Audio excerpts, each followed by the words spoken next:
That feel okay right there? Okay.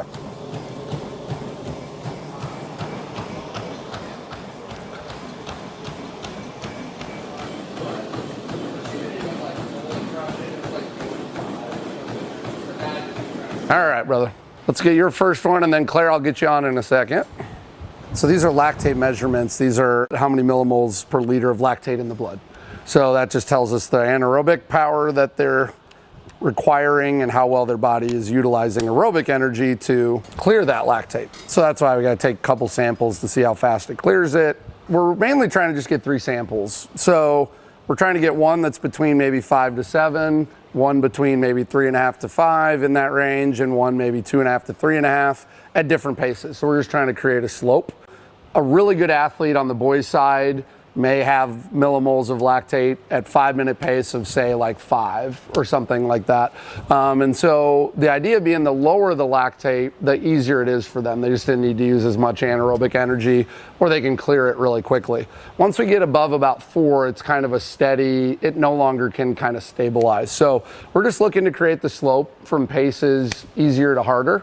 And see how much lactate at each of 3 paces it does before we do the all-out one. So that's what that device measures, and it's measuring anaerobic amounts in the blood, basically. So you were in the 4s on the last one. Can we do one a little faster for 6, and then a really easy one on your 3rd? You're cool with that? We're gonna go 11.5. First, yeah, in that range, right?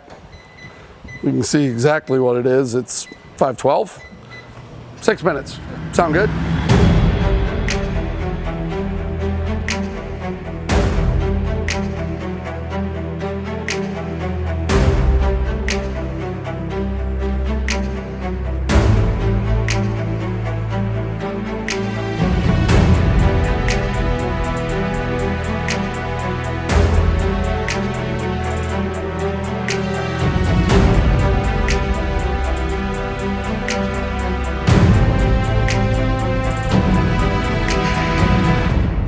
I'm gonna put Charlie's data in the system, and I'll put yours in the system, and then we'll be ready to look at some data.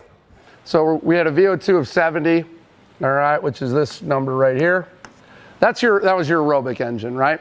And so when it was at 70, we knew, okay, we can boost that. We've got some of our really elite females are at 70. You're still running really well. Obviously, you've been a great youth runner and wanted to focus more. Our idea was we wanted to raise that number, and we came back 2 months later and we'd raised it over 10%. So it had gone from 70 to 78.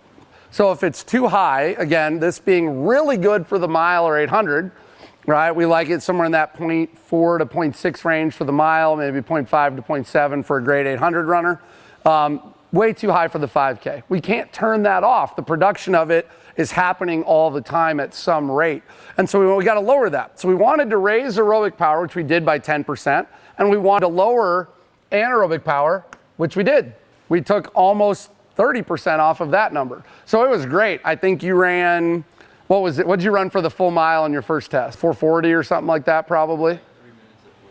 3 minutes at 4:30, and then you ran a full mile at 4:20-ish when we did that data, right? And so we were like, he's gonna kill it. What a year it's gonna be. And what a year it turned out to be for Charlie, because he got long COVID.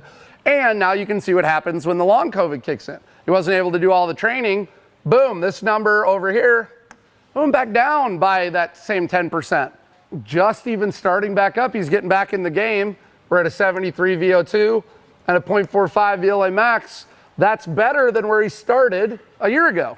So hey, all that trouble for the whole year and everything, we're still better off from where we started a year ago.